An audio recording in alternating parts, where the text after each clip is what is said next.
I know, right? You never know until it just. Good morning, everyone. We got people filing in for our 10 a.m. webinar. Thanks for joining us this morning. See some Thank you. familiar faces, or familiar names at least, which is always fun. That is good. Now, where's that? That's on the participant side. Got it. Yep. Let's see if I can see that. There we go. Well, good morning. This is our first of many webinars that we're running for Dan's 43rd anniversary event. Thanks so much for joining us this morning. Our 43rd anniversary is usually a store full of people who are here to, we've got the vendors and seminars and all kinds of stuff going on. This year looks a little different. We've moved our stuff online, but that doesn't mean we've got any less stuff going on. So we have Gene Suczs of Sony here today to give us a first look at the A7C and A7S III. If you've ever been to our outing with the Lehigh Valley Phantoms, you remember Gene. He's been there with us. Great sports shooter, super knowledgeable guy, and we're happy to have him here with us this morning. Thank you. Thank you for having me. And I wanted to say, I want to give a special shout out to Gino Genova's here. He follows me around, so he's always welcome, and he asks some good questions. So it's really great to be back here at Dan's. It's a very unusual spot, obviously. I'm used to being in the store, and I don't think I've ever missed doing Christmas holiday expos as much as I do right about now, just because of obviously what's been going on the past 8 months. But luckily we get together with the Art of Technology, and today should be interesting. And I appreciate everyone coming in this morning, especially before I've had my first cup of coffee, and seeing how we can run through this and do some education and entertaining with the wonders of Sony mirrorless as well as Dan's Camera City. So I love Dan's. I've supported Dan's for quite a while. I mean, the Lehigh Valley is always probably one of my favorite places to go because it gets me out of the New York City area a bit, and I'm from the Midwest, so I love seeing and meeting people like yourselves out there. And then obviously with Scott, Kyle, Steve, Ben, Kevin, everyone out there, TJ, I mean, it's been awesome. So I'm looking forward to this. So you want to run through a few of the specials before I forget them, and then I'll go and then I'll launch pad. I'll get off on this. Absolutely. Cool. All right. So first of all, I want to point out that there's a little Q&A box in Zoom. If you haven't used Zoom a whole lot before, there's some little Q&A speech bubble things. I want you to pop that open because we're going to leave a little time at the end for questions and answers. All right. Gene's going to go through his presentation. If stuff comes up that he doesn't get to, or you want to go into a little more detail on something, throw a question in the question and answer box. We'll make sure to go over those at the end and get everybody's questions answered. I also want to point out that we've got a ton of other stuff going on for the 33rd anniversary. If you visit danscamera.com/anniversary, you'll see the rest of the stuff, all the other webinars that we've got going on, along with a bunch of specials and a bunch of offers that we've got. And we do, of course, have a little extra thank you that we'll give to you guys at the end, a coupon for a free 8x10. Hang around to the end and we'll get you that coupon code. And because you'll get a copy too. Because this is a little bit of a weird year, we're introducing some new ways to shop with Dan's Camera City. One of the great things about this place is all the knowledgeable people that happen to work here, and you can come in and you can chat, and that's a little more difficult this year. You can now schedule pre-scheduled in-store consultations. You can schedule some, some online visits where you can visit us here at Dan's.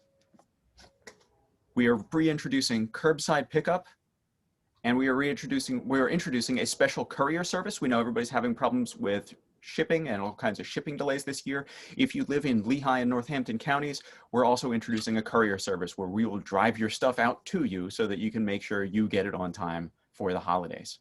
Right? And we're introducing a new virtual visit where you'll be able to come and see us online, just like you were here at the store, where we can show you stuff and go over things. And if you've got questions, we can answer those for you from the comfort of your own home. And that's something that we're probably going to continue long after this is over because of all the people I hear, especially when you're coming from farther away, Scranton or Reading or someplace further out, people tell us, I love coming to Dan's, but nobody ever says, I love driving on Route 22 to get here. So for the people that are a little further out, we'll be here for you. So with that, I'm going to turn it over to Gene, and let's get a look at these new cameras. Nice. All right. Well, thanks a lot, Scott. I appreciate it. And as usual, during most of my classes, if Scott, if you want to monitor the chat, and if there's anything that I don't address, that we can make sure that everyone gets something out of here. I'm here to serve. So whatever you guys want to talk about, even if it doesn't directly surround these two wonderful cameras, which we are going to talk quite a bit about. I want to help out any simple way I can. So with that being said, I am going to launch into my PowerPoint deck and see if the computer. So there we go. All right, we're good. Hey. Got it. Everyone got it on screen. Great. We're good. Man, this will be a first. I think I've done about 150 of these things in the past 8 months. And usually there's always some type of little bit of a speed bump. But just real quick, my name is Gene. I'm the Sony tech for New York, New Jersey, Pennsylvania, or one of them at least. And I'm also a freelance photographer and videographer. I spent 20 years in professional sports production, mainly hockey, professional hockey. So honestly, Dan's offers the best workshops ever. And when they offered me the opportunity to bring out some gear so we could do some Lehigh Valley Phantoms games, I mean, I probably should have paid them to let me do it, because it's really an amazing time. And for those of you that want to do sports photography and want unfettered access to outlets that not everyone can get, and just have a great night of shooting and an all-around experience, meet new people. As soon as we get up and running again this year, which I'm sure is going to happen at some point, hopefully sooner than later, we want you to make sure that you sign up, because obviously we're going to bring out the latest and greatest gear. And it's gonna be a lot of fun, and hopefully we'll not just expand around that. I mean, you've got so many great things to do around that area, the Lehigh Valley, that are wonderful workshops. So I can't wait to get back out there. I thought a good place to start was kind of overviewing the camera systems that we have right now, mainly based around full frame. Now, when you're looking at me right now, I'm actually on an A6600 right now, because I have my A7C here and my A7S III, and the other guys, some of them are out on loan. And honestly, I just want to play with the A6600 because I really haven't had a chance to do it. But I wanted to go through the full frame systems just to show a little bit what we're talking about today. And starting with the A9 II, which is obviously our flagship sports editorial journalist model. This is actually also a great screen to take a shot of, because it helps even before you get into the store, and as people, wonderful retail sales guys like Scott, I mean Kyle, Steve, any of those guys, Ben over there, as far as from the Sony standpoint, you get a kind of bit of a snapshot, a picture exactly what the cameras are built in their applications, because we get asked all the time, and even whenever it never fails, like when Sony comes out with a new camera, like, so this is the best camera, right? I'm like, well, it depends on the application. And when I talk about that, that's one of the reasons that I want to talk about with A7C and A7S III, because they're both built for really different things. So while one may be better for me, the other may be better for you. So hopefully we're going to narrow this down a little bit, because obviously they are the two newest cameras that Sony has. We have been at the top of the mirrorless game for a number of years now. And the reason is because we listen to you as the photographers, we listen to professionals. We don't get ahead of ourselves. And when we do things, we don't overpromise and underdeliver. And so it's very satisfying to see cameras like this come out, because there's something that the people have always asked about. So back to the A9 II real quick. The A9 II is a 24 megapixel camera. It's the fastest autofocusing in the planet because it has a processor that focuses at 60 times per second. Not any other camera does that. Then we have the A7R4, which is one of the highest resolution cameras on the planet. It's 61 megapixels, which is probably the largest full frame sensor you're going to find before you start getting into medium format photography. Now, obviously, you have the A7S III, which we're going to talk about, and then the A7 III and the A7C, which are kind of, along the same lines. So without further ado, let's get into this here. And we're going to start off, I want to start off with the A7S III. Just because there's a lot of data to go through, and I don't want to lose everyone too quick, so I'm gonna try to make it as fun as possible just to show what this camera can do, because it is very exciting. For those of you that don't know, S, it stands for sensitivity. Why does it stand for sensitivity? It's the highest resolving low light camera in the planet. It's got a native ISO that goes all the way up to 102,000 and can be expandable to 408,000 ISO. So basically you can see in pitch black. It's got a brand new backside illuminated full frame imager. Now, how big of a sensor is it, you ask? Because everyone's always about the megapixels. And I want to clear something up really quick here, because this is a sticking point for me personally, is that the sensor itself is a 12.2 megapixel sensor, just like its predecessor, the A7S II. Now, when you talk about pixels, what are megapixels? They're basically very large light gathering tools. So that's why it allows this camera to really sing in low light situations. This camera also, for me personally, has the best film emulation. So if you love old film like Tri-X or Portrait 400 or anything, stuff like that, this has the best. This has the best feel of an old film camera on the back end as far as images go, but any camera I've pretty much ever used. And yeah, a lot of it has to do with the fact that I can crank it at 51,200 ISO and it looks just like Tri-X film. So that's kind of a good baseline to go off of if you know film and you're like, well, what does it look like at certain points? So it isn't advertised as a dual ISO sensor. It's got two chips on the backside, but it actually doesn't act as a dual chip sensor. It runs at 4K 120 at full HD with 240, and it's got 15 stops of dynamic range. And the best thing for me as a videographer, oh, thank God, it's 10-bit 422. And sorry about that. If anyone can see that, right, my son just made a little cameo appearance, almost like this is an episode of Seinfeld. So it's like this does happen from time to time. There's no privacy around here, so sorry about that little flip there. The internal thermal management. So when you're talking about 10-bit footage, RGB, which is 8-bit, 8-bit RGB is about 256 shades of red, green, and blue. Now, when you talk about 10-bit footage and the flexibility used on a video application, because yes, if you haven't guessed it, this camera is built for the professional video enthusiast in mind, or professional videographer, Hollywood, short form documentaries, even long form using the proper tools, commercial. It can do it all. But again, the reason that full frame imaging hasn't had the opportunity to really exercise any type of 10-bit internal recording is the heat. So this camera has basically a heat sink that wraps around the full back of the camera or on the side of it, that basically it's static too. It's a passive system, so it doesn't make any noise to basically keep air running in front of that sensor so that it doesn't heat up too quick and you can't like scramble eggs on the inside, within a minute and a half or whatever. So that's one of the reasons that this camera is such a wonder of engineering. It's got the world's most advanced real-time tracking and eye autofocus, which hopefully we'll be able to see here in video shortly, because that's obviously very important. It does animal eye autofocus really well.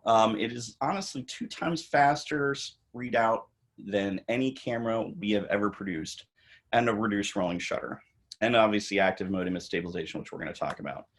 So let's go quickly. This is a shot actually shot at 409,600 ISO, just to show you exactly what it can do when it's all the way cranked out. And obviously for color details, it is spot on.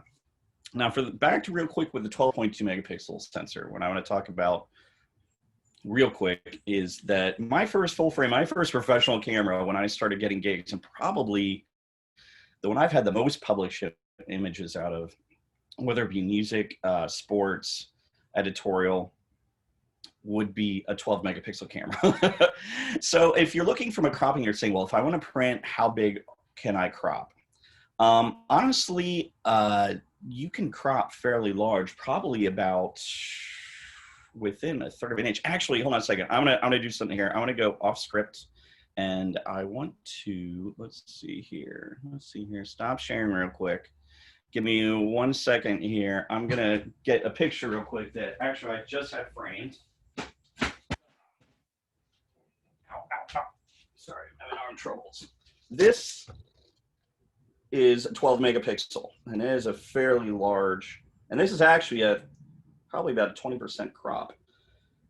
So, and that was published in 2010, I think, on the front page of Der Spiegel in Germany for when the band Rammstein came to Madison Square Garden. So it can really crank out. So I don't think cropping, I think if you're a burner, it might affect you a little bit, but I don't think on everyday use that using a 12.2 megapixel camera, even for still imaging nowadays, is wrong. I mean, personally, for me, perfect is 24, which is what we're going to talk about with the A7C. But I just want to show you that a little bit exercise, what you can actually do with these cameras. All right, so 15 stops of dynamic range. Awesome. That's bigger that's larger than most cameras. The new A7, I think the FX6, which is a full frame cinema camera, I think that might be 15 and a half. Your traditional DSLR variant and equivalent usually runs about 12. So when we talk about dynamic range, we're talking about the levels of white to gray, basically. So we're talking about all the detail work. So, and you're talking about the safety net that you get in exposing. And when you're exposing video, it's not near as forgiving as still imaging. So you want as much dynamic range as possible so that in recovery mode and when you're in post-production, you can color grade and get everything really nice and tight, because odds are in a lot of those situations, you'll never get that chance to redo them again. Now, rolling shutter. When we talk about rolling shutter, I'm going to play this real quick. There's some visual aids here. If you can see on the left, that's the A7 III and then the A7S III. So the A7 III, which is like the A7C sensor. So when I talk about A7 III, a lot of that just go over to A7C. We talk about rolling shutter. Now, rolling shutter basically means that when you don't have a physical shutter present, and you have everything's electronic, like your sensor is pulsing on and off for either a still image, or obviously in this case, we're talking about video. One of the reasons that people prefer and have to pay exorbitant amounts of money more for bigger cinema cameras, that some that have feature a global shutter, which is basically all the data is being read at once from top to bottom. On a rolling shutter, it's not able to read data that fast, so it's lines, and there's some cases are line skipping just to recreate pixels, and that's what basically helps create what's called a rolling shutter effect. So if you have like, say for example, let me see, do I even have an example on here in this presentation? I don't know that I do, but let's just say for example, you're a golfer doing a golf swing and you're swinging forward and you're taking an image and the golf club looks like a boomerang or something like that. It's not actually bowing, it's just how the data is read. So what this is illustrating is that the A7 III has basically a 3 times reduced rolling shutter than any other camera out there in that class. And that's a big deal for this, especially as videographers. 4K, you're getting 10, again, I'm gonna keep reiterating this because 10-bit people, you get 10-bit, plus you get 16-bit RAW out of this using what's behind me is known as a Ninja 5 from the Atmos. So it's ridiculous. So I didn't expect that with this camera, and we're gonna go over it when we look over the outboard of it real quick, but it's awesome. This one I don't need to talk about too much. Slow and quick motion, so 120 up to 240. You're getting some nice shots. Those of you that have reinvented yourself during the pandemic as a born-again YouTube chef, these are all very, very good opportunities for you to use this camera and make everything and make food look as appetizing and sellable as ever, and your recipes. On the left-hand side of this slide, I just want to point out the fact this is a 16-bit RAW output. The Atmos Ninja 5 is the contract we have for external recording. It's a very popular application or a popular tool for video application, especially in our cameras, and has been for years. I've been a huge proponent of Atmos and used their gear for a long time, even before I joined Sony, just to do solid state recording. And I have bigger drives, I mean, heat management. It's just been, you know, obviously a nice fail safe for what I have. Obviously the A7S III has a lot more internal tools to manage your storage and recording capability, but this is certainly something you may want to think about as an accessory to your purchase if you are going this route. Also has a high efficiency codec, H.265, so an XAVCS, which is our own little wrapper, our own codec wrapper that we use. Basically, you have a lot of data pulling in there and keeping the file sizes pretty usable so that when you import them into your computer, they're not running rampant and shutting you down or making, not letting you do any of the other processes, because that's a big deal. Plus you have 10-bit HDR, which is very, very cool. For if you know HDR photography, you can do HDR video. Another difference that separates A7S II from A7S III is the fact that you have 759 phase detection points now and 425 contrast points of focus. So what that means is it covers 92% of the surface, and it can basically focus in the dark at f16. That's what that means. That's with that sensor. So think about that. In the dark, f16, tack sharp eye autofocus. It's real. I've done it. It's awesome. And our real-time IF has been improved 30% on this camera. So basically the way that our autofocuses keep evolving is we're using an artificial intelligent algorithm that basically recognizes features, skin tones, eyes, shapes, any type of contrast points, and it can actually memorize them. And it can track inside of traffic, like say, for example, you're at a Lehigh Valley Phantoms game with Dan's Camera City, and you're looking at a defensive line move shift against, or a offensive trap, and or defensive trap, sorry. And you want to try to get the offense swinging in and going out of players, depending on what team you're looking for, but it'll be able to track in and out of traffic, which is, for the sports shooter, is really impressive. Eye autofocus.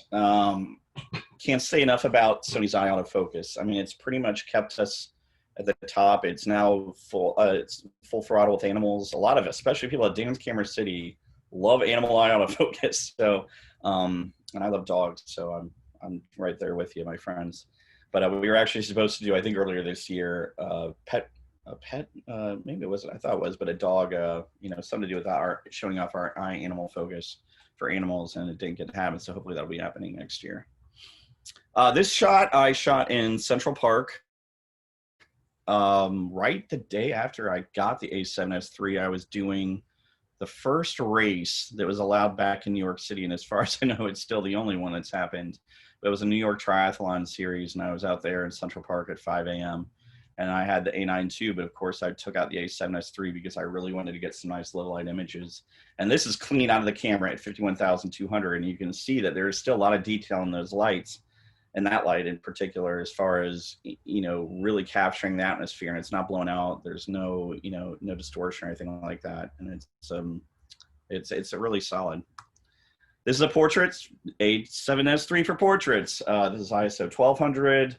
And then obviously we get into the active image stabilizer, which I think is very important. So on the left is kind of the random SAM 5-axis stabilizer that we're famous for on all our cameras. And on the right-hand side is the new active IS, which basically gives you now a stop and a half to an already great thing. So it almost acts like a gimbal for video applications. Now this is only available and it only works on native Sony glass, just like our advanced eye autofocusing. It's only native glass, not third party. Sorry, kids. But as you can see on the active image stabilizer, it is going to crop at about a 1.1. But it does do full frame 4K, but it is a 1.1 crop. So that is something to take note if you are using the active image stabilizer. But again, I mean, for those of you that do run and gun shooting and that want to do things on your own and not have a big crew or have a gimbal operator and focus puller and all that other fun stuff, it's just it's very, very useful. Obviously, we're going to talk about the tilt screen, tilt flip screen, which is invaluable. It's probably, in addition to touch operation on the menu system, are two of the biggest features that we've had requested. And even for me with my chubby fingers, it works really well. Touch focusing, touch menus. The menus have also obviously been changed. So those of you that are current Sony users that are like, wait a minute, what's going on? Yes, it's become more compartmentalized for people like myself. It's just one more thing I do have to learn in addition to our other current menu system, which is, so this is kind of almost like a third iteration of the menu, whereas, the A7 III series and 4 basically have what's known as version 2. Which is all very useful, and it's customizable, but this is also color coded. And the fun thing is now that on movies and stills, it actually changes all of your custom functions and your function menu settings. So you don't have to run back and forth. So if I'm going from I'm going from movie mode to still mode in manual or whatever, all my buttons are going to change to what I use usually for stills. And then I can program in whatever I want for movies and so forth. but it's very nice. So, and also it'll pinch. So on previewing pictures and stuff like that, you can zoom in just with a pinch. So that's one thing that everyone's been asking about, their least customers, future customers, current customers, and I've been very happy to announce that we do have that in this guy. It is not an A7C, but it is an A7S III. So that's one of the things that we have to mention here. Okay, I talked about that. Good. I'm ahead of myself. Awesome. Let's see here. So basically intuitive flick operation. Let me see if this, okay, so that's kind of working. So kind of showing you exactly how the touch works, all of that other fun stuff. And again, those aren't my fingers. That is actually, I don't think that is me. That's one of my coworkers out in California. Because we did a series of demo videos with these cameras to kind of organize a masterclass presentation and try to really get inside, because still a lot of people haven't been able to get out to see this camera just yet. The viewfinder is what really surprised me, because obviously in a video application, you mainly either look through the LCD or you know, it's usually not up to your eye or anything like that. But it's the world's first QXGA True Finder, which is 9.44 million dots. It is the most organic and natural looking EVF on the planet. It comes native at a 41-degree field of view. So if you're looking to pre-compose shots, like coming into frame, especially for action, you can see a little bit more of the peripheral action outside of the veins of the composition.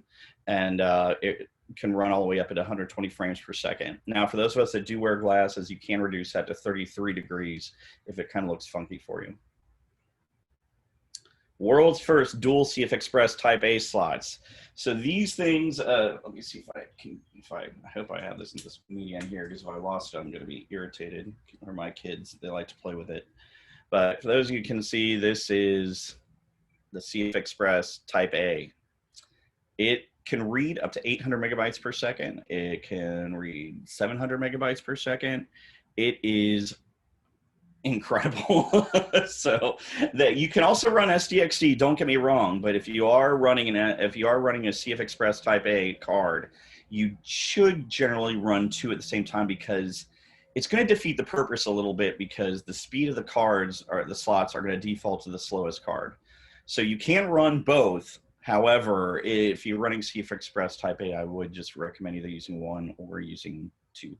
And for 80 gigabytes, it's about 18 minutes of full frame 4K 10-bit footage at 60 frames per second, if that's what, just to kind of go forth. I use the Ninja quite a bit with it, with new advanced hard drives that are really, really fast to help me out with my 16-bit footage, because it fills up really quick. This is shot, I think, at 102,000 ISA out in California. I know it may be a little bit, excuse me, maybe a little bit slow here for you coming down here, but again, it's pretty fantastic stuff.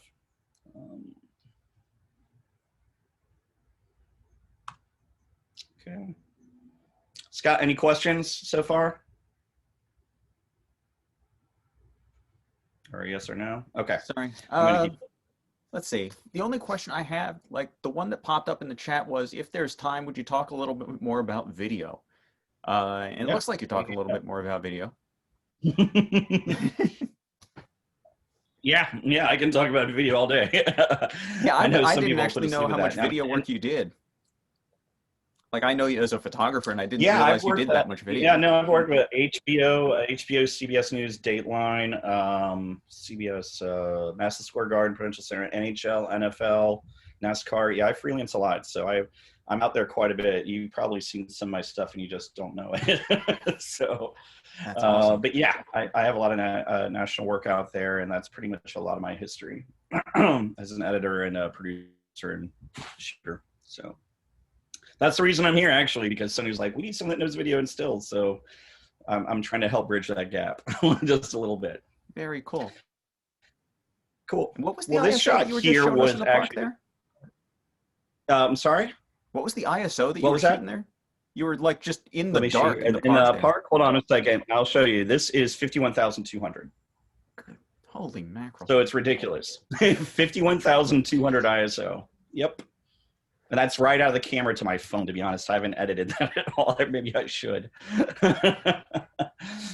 But that is, yeah, 15. Look at all of that detail. And actually, the next one is one of the other images I shot in the park. Let me go back there. Okay, so this is what the native eye sees. Okay, this is, so I think this was probably around 1600, 3200 ISO, something like that. And then this is what came back. So this was shot at about 102,000 ISO. So it's remarkable. And this is in Central Park, so you can see kind of what stars. I don't know if you can see, I can see stars, and then there's, you know, Brass Parkway, everything. And that's just handheld. So, I mean, yeah. let me just go back, because that's what the native eye sees, really. I mean, I could not see much more of that. I couldn't see. It was dark. And then this is what I was able to bring right back in. So it sees beyond human vision. I mean, I think that's one of the mantras of A7S III, but some people just don't understand until they see it, you know, and it helps to see images like, okay, well, what did the light actually look like then, or lack thereof? And, you know, that was kind of it. So I think this is a kind of important slide to show, because it helps illustrate, you know, exactly what 15 stops of dynamic range can actually do to your images. And again, I mean, it's 12 megapixel imager. It's beautiful, but I mean, it's the quality of the pixels. And these are very good pixels. Yeah, for sure. This, my comment, I mean, he says it's 640, so he's speeding this up. This is at Santa Monica Pier, I think, in LA. So he's going up. This is ISO 1000, 1250. So we're slowly bringing things in. And this is, I love this clip because it's very, very helpful. 3200, we just keep kind of going up. But you see now there are people on the beach. And this is all using S-Log3. So S-Log3 is our hyper gamma, and the base ISO typically is about 800. So clean ISO 800, all the way up to about 16,000 ISO, if you think about that. So 16,000 ISO, but obviously it's a very flat image, so you have to color grade it. It's almost like taking a raw still photo.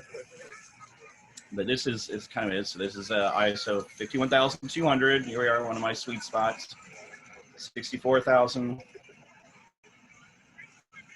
I mean, you can see exactly. I mean, it's really cool. I mean, that's one clip that gives you the wow factor. So I'm really happy you did that. Audio. So audio is another component that we're not going to go too much into, because obviously we're a very limited time. But we have what's known as a Mishu on top of almost all of our cameras, especially the Series 3 cameras, moving up. But on Series 4, we have a new multi-interface shoe that's a digital audio interface that basically takes some of our preamps, our audio preamps and accessories that you can buy for the Alpha series, which like the XLR K3M, and you can take 12 bits of audio and turn it to 24. So it's 4 channels of 24-bit audio, which is awesome for those of us that run around in shotguns, lavalier mics. I mean, it's especially when you're dealing with time code and everything, it helps things out quite a bit. So it gives a lot of great resources. It's free. I mean, the XLR K3M has been around for a few years now, and I've dug mine out because I usually use lavs and other types of gear. But I mean, this thing has turned me into a true believer in this system with that from an audio standpoint, because prior, I mean, these cameras were still cameras in the first, and then very good cinema cameras, and turned into great ones, and very distant on the audio component. And now they're just true professional machines. I mean, Hollywood stuff. So it's very cool. The record button's been moved, so that's good. So your finger doesn't hit it all the time. You've got a locking program. You've got a locking mode dial, and then obviously the introduction of a Type A HDMI slot for 16-bit video and 24-bit audio is in there. So prior you had a micro HDMI, which is what I'm actually running right now, into the 6600. But now you've got a Type A slot that's in the back of these cameras that is pretty cool. That I can just use a regular Type A slot that you use in your TV or Xbox or whatever, and get PlayStation and run it right into an Atmos or whatever other type of recorder you want. So just to recap real quick, 15 stops dynamic range, thermal management, $9.4 million OLED viewfinder, dual CF Express Type A slots, The list just keeps going on and on. In fact, I just updated my firmware yesterday. So you can actually use this camera now for imaging edge webcams. So you can use it wirelessly to do streaming exactly what we're doing right now for HD. So that is very cool. So you don't even have to use any cables. You can just run your laptop, image edge, and create a Bluetooth and wireless connection and run all that stuff over. And obviously it works really well. A lot of my partners in crime use it religiously. And actually the only reason I can't do it today is because I actually have the A7S III over here with me. So it's really stunning. Let's see here. Okay.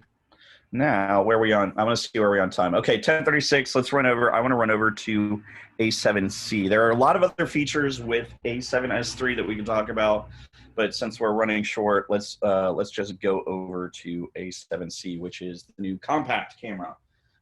So those of you that came from the A7 or the A6000 series cameras and are familiar with that type of body chassis and everything like that, pretty much what you get is with the A6600, except it's got a fully tilt screen, which is awesome, and it's got the FZ100 batteries. So the battery life on this camera can just keep going and going and going.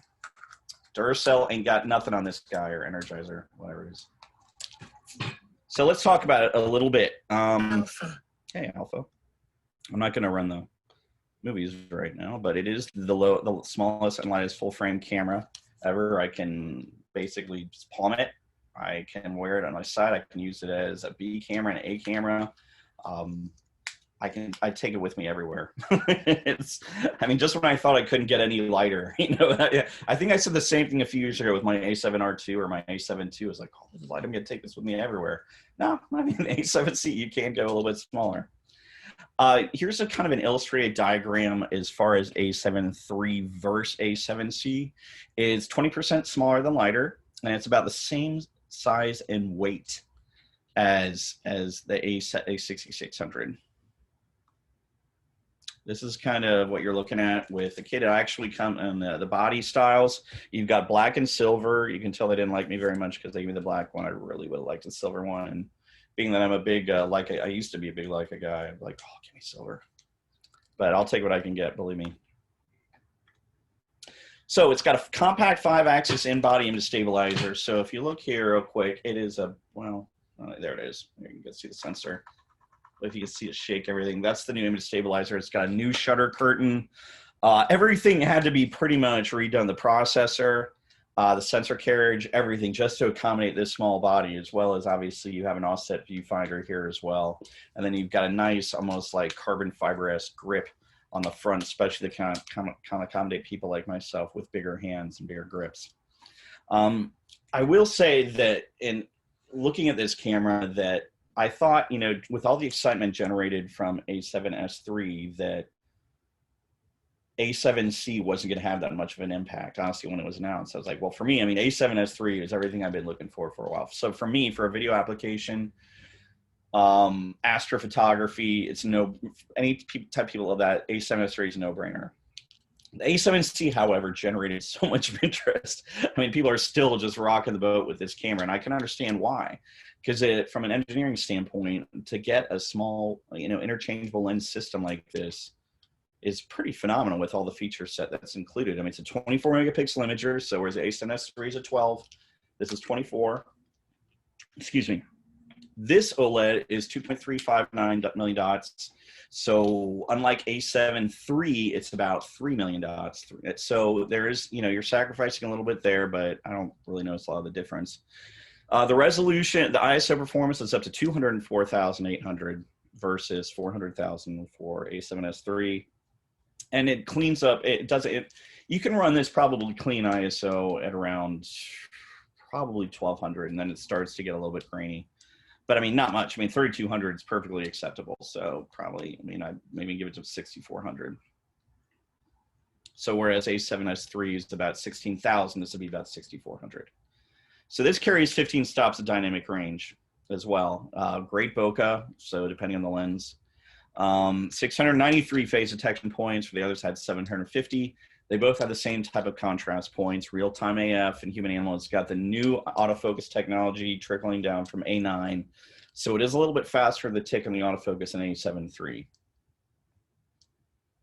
10 frames per second with a manual and electronic shutter, with 223 continuous shots before the buffer burns out. So basically, I can just run this for 223 frames no matter what I do, and I can kill it. But obviously, I've done. I know there may be some birders in the call, and that's fine. I've tried. In fact, someone had reached out to me about going out to the shore to check out the snow owls. The past 2 years, I've been dragged down there after, between now and the new year. And it was blistering cold and windy, and I never saw one owl. This is just for fun. I was like, I saw some of their stuff, so I have an infrared camera. That's cool. But I really wanted to get some pictures of these. So with the birding thing, I'm a little bit soured on a little bit. I am going to try to attempt it again. I don't know if it's going to be with snow owls, but I'm supposed to go down to Conowingo at some point. So I'll probably take one of these and see what I can do. But again, 223 shots for you with wildlife and birders is an exceptional range. The battery life is the industry best for everything. It's about 740 shots in about 225 minutes. And honestly, that's a little bit conservative. When I had the A9 out for the first shot with the FC100 in 95-degree heat, I was able to get 5,119 shots off of one battery cycle, and there was still 12% left in the tank off the electronic shutter. So I think that's a very conservative number there, but still, it's very good. We've got a high-speed 2.4 gigahertz activity, so on the Wi-Fi and FTP. And it's very superb. Obviously, what we talked about, the detailed autofocusing settings. It's got fast and slow transition speeds for your autofocusing, depending on what type of narrative from a video standpoint you want to take. Now, again, this camera, if we want to talk about video again, the A7C does 8-bit video. The A7S III does 10-bit video. So there's a substantial amount of difference. So there's a lot more compression going on to this guy than there is in the A7S III. Side opening very angle LCD. I think you're going to find that on most of our other cameras now, because obviously with the vlogging crowd, with the type of period we're even in right now, where everyone needs to do things small and independently, I think that you're going to see a lot more feature sets coming out that's going to help us out with that. You have the digital audio video shoe here, which is nice. You have a mic and headphone jack. So it's almost like it's an all-in-one. Do I have the grip? 1 second. I do, actually. So along with like the ZV-1 and everything, you have a nice little grip that you can, a little tripod you can hook this up to, and even wirelessly just run it and set it up and do your vlogging or family photos, do whatever you want. But it's got nice little control set. It's the best, like 120, 150 bucks you can get, or 100. It's really nice. And obviously we talked about the black and silver variations. I actually haven't even seen the silver one yet. I have been out to the stores, but I never get to see them because all of these cameras are really back ordered. Actually, no, they're really catching up for the holidays. They have them in for the holidays, so that wasn't entirely accurate. But it is hard for me to see a silver one. So if anyone has one on the chat and wants to show me a picture, please post it, because I'd like to see what it looks like in person while someone using it. So I can be jealous. We also, with the release of this camera, came out with a new 28-60 4.5/6 lens, which is actually, I'm a really kind of a prude. People that know me, I don't ever usually use. I love prime lenses. I do love prime lenses, but I forced myself to use this lens for like 2 weeks, and I love it. I really like it. It's compact. It works really well. It's small. It works just like right along the camera. A lot of professional photographers and consumers that have asked me about the camera, especially when it first came out, were women. And I can totally understand and see why. With the hand size, traditionally speaking, of course, this is kind of something. So it's either that, and then with and I use it. Actually, I use it with as a second camera. I like to have them slung. But from a size standpoint, it really makes everything more effective, especially where your finger placements are. So it's been really cool. Like Tracy Bosworth Page down in Georgia, she's a headshot photographer. A photographer I knew in Charlotte. She was, seriously, people are like, can I get my hands on one of these? Can I get it? Way before I even got my hands on one. So it is very popular with a lot of different types of crowds, and I think that's one of the reasons that I think that's one of the reasons Sony developed it, because honestly, some people are having issues with the A7 series. Like, so there were those of us with big chunky hands. Oh, I like this grip. I need it to be bigger. And I was like, no, I need something a little bit smaller and more contained. I mean, because they felt like it defeated the purpose of what a mirrorless camera was. And I feel like this is kind of the answer to that. So these are some of the images shot with a 28-60. This is at 38 millimeters. I really love this shot. It's 50 at 5, and that's at 5.6 at 400th of a second. So that's pretty ridiculous natural light. I mean, it just does. It's a great street and walk around lens. Very, very cool. This is kind of the, whoops, let me go back here. So these are kind of the functions, the differences between A7 III and A7S III. I mean, A7 III and A7C. The A7 III also has dual card slots, which I find usable, and has a front dial. A7 III has a front dial and a rear dial, where this one, basically, it's almost like the 6000 series, where you have everything kind of on the back and located. Nothing on the front there. Oh, sorry. I hope you guys like my nails. If you can see them, because my daughter loves to, my 3-year-old daughter needs to paint somebody's nails, so she paints mine and just kind of sit there. So we have that. Let me go through here. And now from a lens standpoint, I thought I'd share some of the lenses that I use that I really enjoy. Obviously, the 24-70 2.8 is a great editorial piece for me. I do love primes, but the 24-70, if you have an all-in-one, you know, and need to take something out there, G Master 24-70 is awesome. At 60 lines of resolution per millimeter, it really can take maximum, you know, it can maximize the use of even the 61 megapixel cameras, 8K, 12K. It's very cool. The 85-1.4 G Master, probably the softest bokeh I've ever seen or ever used. Really gives new name to the Dream Machine for what an 85 millimeter typically is. Obviously a 70 to 200 2.8. I recently had to do, I know that we're the sports, and obviously these are stock photos I'm showing right now. But I had to, since professional sports is kind of, you know, it's the editorial side of it, at least, a lot of it has been down. So I took to just doing my whole kids soccer league. We're doing as a fundraiser, and just amazing between the 200 to 600, which I'll show you here in a second, and the 70 to 200, what those lenses are capable of. I mean, it really is fun to do. Scratches that itch. The 16 to 35 2.8, one of my lightweight favorites. Between that and 12 to 24 2.8, really cool stuff.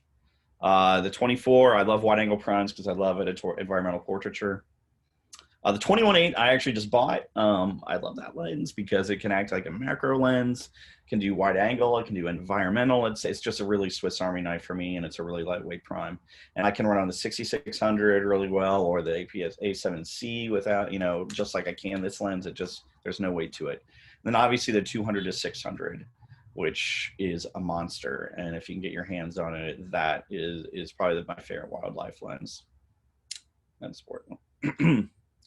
So that's what I've got here. I'd like to just, and actually I think I ended just on a good note because we got about 10 minutes to do some Q&A. I can walk around the camera with you guys, can do whatever you want.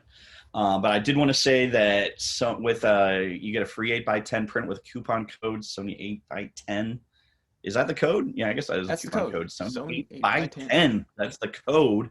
So please make sure you take advantage of that. You've got some really great people over there. I really appreciate the time. And let's get to it. Do we have any questions? Anything I missed? Let's see. Okay, here's a good question. Some water. The question is, okay, if I don't shoot video and I currently have an A7 III, is it worth it to upgrade to the A7S III or to the A7C? Again, what's the application? Sort of upgrade? Yeah, what's the application? Because again, if you're doing astrophotography, if you're doing, I mean, if you love film, if you don't print billboards, if you, let's see here, I'm trying to think of any other caveat there. Other than that, if you don't do sports, I mean, if you're not doing like action stuff, I mean, if you're doing environmental portraits, yes. If you're doing, although, I mean, printing wise, you're gonna be limited probably about 30 inches. But otherwise, I mean, that those cameras, if you're using a lot of like really old glass, like old Leica glass or Canon F lenses, screw mount stuff like that, I think the A7S series is the best to do that with, because that really brings out the grit and the vintage film look that those lenses were built for. Sometimes, like if you're using a cam like an A7R, it's just too sharp, and the glass, it's just not built for it. Like it sees things that glass, some refractions that things weren't meant. Now the A7 III, if you have the A7 III, which to me, that's the workhorse, that's a great all-around camera, and you're totally happy with that, and you need something else to go alongside of it that's going to emulate that to a degree, autofocus slightly faster, be 20% smaller, no dual card slots. You can work with a single card slot, and you can operate without, your front finger and your rear thumb, doing all the manual stuff, and you run in program, aperture, shutter mode, then yeah, that's for you. But it all depends on your application. I think that's a long answer for a short question, but that's what I have for you. So what else? The A7C, does it use E-mount lenses? Yes, every camera that we have is, and it's one mount. So that's a great segue. That's a good segue question, because we now have 60 lenses. In fact, we came out with a counter mount that I was actually supposed to give her to Dan's about a month and a half, 2 months ago, and then all of a sudden there are 3 extra lenses. So the thing said 58 lenses, and now it's like 60 lenses plus. Yeah, it's one mount, so you can reverse. You can use, it's real easy to understand, and this is something that took me a while to get. But E mount is like the 6000 series. FE is full frame E mount, so you can use both on any of the cameras. Like I can use full frame lenses on the crop sensor, the APS-C cameras like the 6000s, and I can use I can use those lenses on the the A7 series as well, and it'll just automatically crop. Or if you want to have a nice little fisheye look to it, or like someone like looking through a keyhole, you can turn that off. But again, because the size of the lens opening, it's not going to look proper unless you crop the sensor. But yeah, they all work together. So I mean, they screw right in. So it will work, but it's not native E-mount, right? It's like it uses the FE. It's the full frame. Despite the fact that it's a smaller body. Same mount. It's the same mount. It's the size of the lens opening. Yeah. Sure. So F is for full frame, and then E mount is just regular APS-C, like when the NEX series came out. But that's a really good question, because people get confused, because how many 50mm lenses we have? We have 3.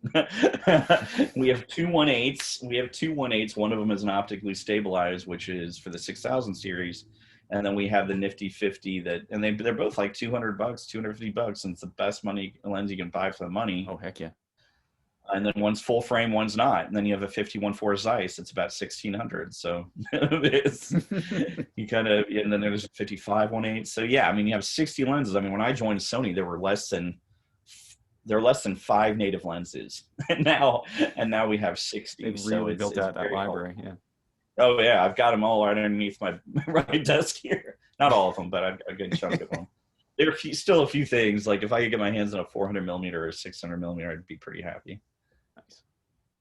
What's the weight comparison between the C and like the R2? The C is still going to be about 15 ounces lighter. Wow.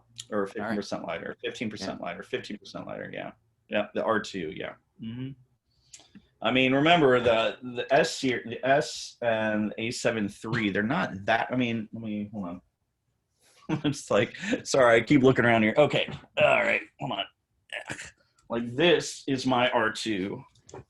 This is Betty. This is my infrared camera, which is all taped up. I love this camera. I've had it for years. And then this is the A7C to go alongside of it. Oops. So, yeah. There is some it's definitely a lot lighter than the R2, so maybe I'd still say 20 to 25% lighter. Of course, some of that might still be the L bracket that's on there, but not much. I mean, this thing is, it is featherweight light. It is featherweight light. Awesome. How about weatherproofing on these things? Yeah, there is advanced weather sealing. Oh wow, here's some questions. Oh wow. What was weather sealing? Yes, there's advanced weather sealing on A7S III and water and dust resistant. The A7C does not feature the same as the A7S III. It is advanced, it is good, but I mean, I really wouldn't take it out in the torrential rain like any other camera. Right. Yeah. Someone's asking. Okay, let's see here. There we go. Okay, someone just asked, anonymous, on the A7C chart, why mention so many negative points when compared to the S? They are two different cameras. Did I compare the A7C to the S? I don't remember that. Did I? Is it on there? I don't know. There was one comparison chart. There is no negatives. They're just different. They're different. Not negative at all. I mean, obviously, the A7C has 24 megapixels. The A7S III has 12. You're also looking at a camera that's twice as expensive as this one, pretty much. I mean, so you're looking at $1799 for an A7C versus, $3,400 for A7S III. So yeah, there are going to be a lot of differences, but again, it's not negative. I mean, they're just going to be different applications. Right. It's like what for is portraiture, the portraiture, the A7C is going to be a better camera. Even for street photography, for cropping everything, the A7C is going to be a better system for most photographers. And if you're comparing even focusing points like 693 to 750, there isn't that much of a difference. I don't. There's a tick of a millisecond. I mean, I can't gauge. I can't do a speed test on these guys. Right. Like I remember when cameras had like 8 autofocus points. Yeah, right. And that was a lot. or even 8 megapixels was a big deal. Remember? Yeah. I mean, I also remember when shooting 1600 speed film was really, really fast, and now you're at like 51,000 and something. Yeah. No, I mean it's tremendous. I mean, I think I look at it. It's very simple, folks, and this is very simple. So let me talk to you a second about this. There are thousands of cameras out there, and if you are getting bad images or video out of them, it is not the camera's problem. It is not the camera's fault. Every camera out there. I mean, I don't care what camera I have, and I go through this. I challenge myself with this. I'm just going to take the best pictures out there. I'm going to do it. I'm going to find a way to do it. I mean, I'm used to being in pits with other guys, especially seasoned veterans. I've had to cut my teeth. And especially if you're a videophile, you think photographers are sticklers. Video guys are, and I think a lot of people on my team are now knowing that they have to deal with a lot more videographers, especially with the success of the S series and the FX series. But I mean, you have people that are grizzled. They just do things the way they've always done them. And I honestly, these cameras are tools. So they will operate the way you want them to. They're the most automatic systems out there, but they're also the most customizable and versatile. So I love the fact that my camera isn't going to be set up near like someone else's. So if you pick up my camera, you're not going to be able to, I mean, let's just do it this way. I mean, maybe if you throw it in manual, but I have my custom button. Everything is set just for my taste, and always has been. In fact, that's one stickling point I have with show work. Like when I take my demo cameras out, and like I have to do a gig with one of them the next day or something, and I have to make sure that I zero that thing out, or I hide a menu like a memory recall button that'll just automatically sync my settings because I know I need them there, and people like to play around with them and change everything up or do whatever. But again, I mean, there are no negative points about any of these cameras. I mean, the A7C is a brilliant. If I had to buy one right now, I mean, if I had depending on like for family vacation, all around work, it'd be A7C. I mean, there's no, but for gigging, and for work, for videography work, yeah, I'll go with the S3. Just honestly, I've been spoiled by 10-bit footage on bigger cameras for so long. It's hard for me to go back. That and low light stuff. It's really good. Yeah, man, that thing's a low light beast. Yeah, no, it's amazing. Let's see. Okay, so I think this is probably a good one to end. What do you recommend for portraits, macros, and birding combined? One camera to do those 3 things. Dear God. Macro. What the heck? I need another cup of coffee for this one. Okay, wait a minute. Let's see here. Give me portrait, birding, and macro. And macro. That's okay. A9 A9 all day. I mean, that's honest. I mean, the A9 II's been getting.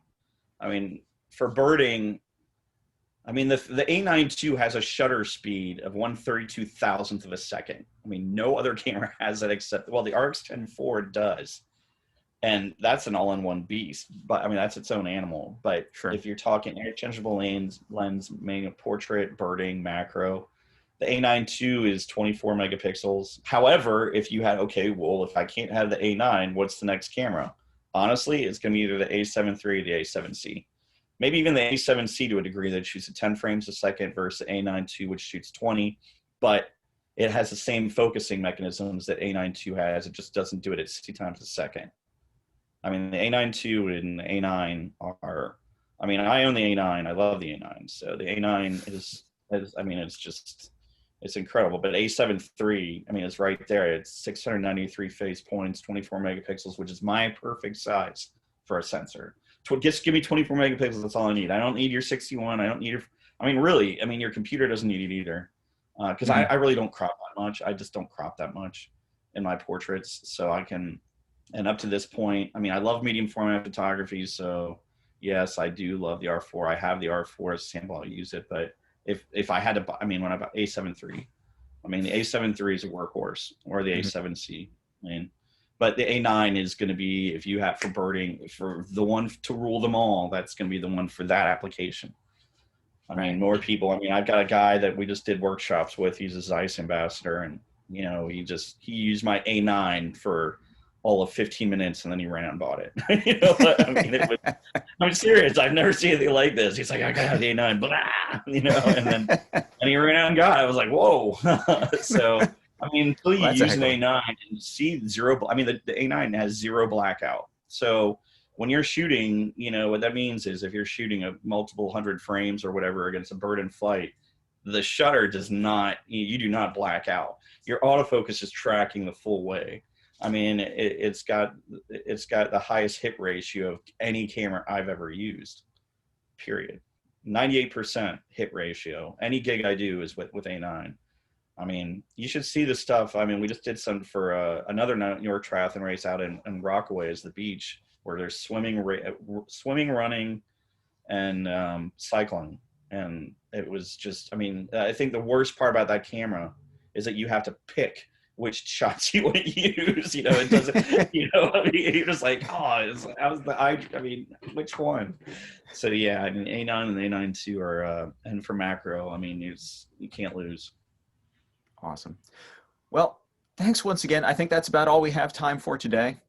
Great. But thank you very much for coming out and giving us a look at these cameras today and really going in depth for us. Some great stuff to look at. Everybody, don't forget, you've got that Sony A7S is your free 8x10 print. For joining us for this webinar. Little thank you for joining us today. Thank you, guys. Thank you very much, Thanks Scott. so It's good. I look forward to seeing you. Thank you for this grown-up time today. I appreciate it. Look forward to seeing you guys out on the road very, very soon. Thank you very much. Absolutely. Look forward to it. All right. See ya. See you next time. Bye-bye.